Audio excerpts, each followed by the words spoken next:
Unlock a world of streaming possibilities by getting GSC Smart IPTV up and running on your Apple TV in just a few minutes. First things first, let's get the app installed on your Apple TV. Navigate to the App Store. You can find it on your home screen or by using the search function once you're in the App Store. Use the search bar at the top to look for GSE Smart IPTV. Tap on the GSE Smart IPTV app icon. When it appears in the search results, you'll then see an option to get or download the app. Select this, and the app will begin downloading and installing onto your Apple TV.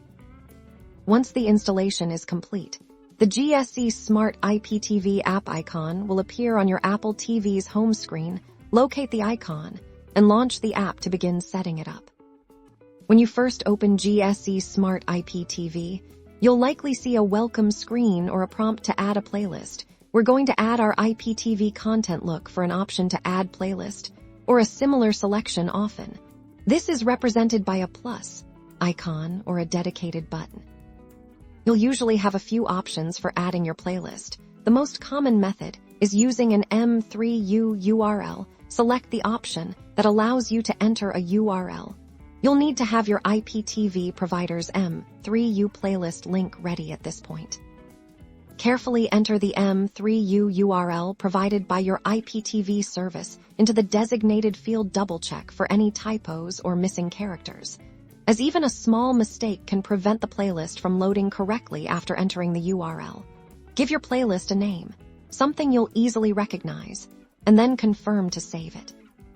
With your playlist added, GSE Smart IPTV will now fetch your channels. This might take a moment depending on the size of your playlist and your internet speed. Once loaded, you should see a list of your available channels. Navigate through the categories and select a channel to start streaming. If you encounter any issues, such as channels not loading or buffering, here are a few quick troubleshooting tips. Ensure your internet connection is stable. Try restarting your Apple TV and your router also. Double-check that your M3U URL is current and hasn't expired. And that's it. You've successfully set up GSE Smart IPTV on your Apple TV. Enjoy your favorite shows and live TV directly from your device.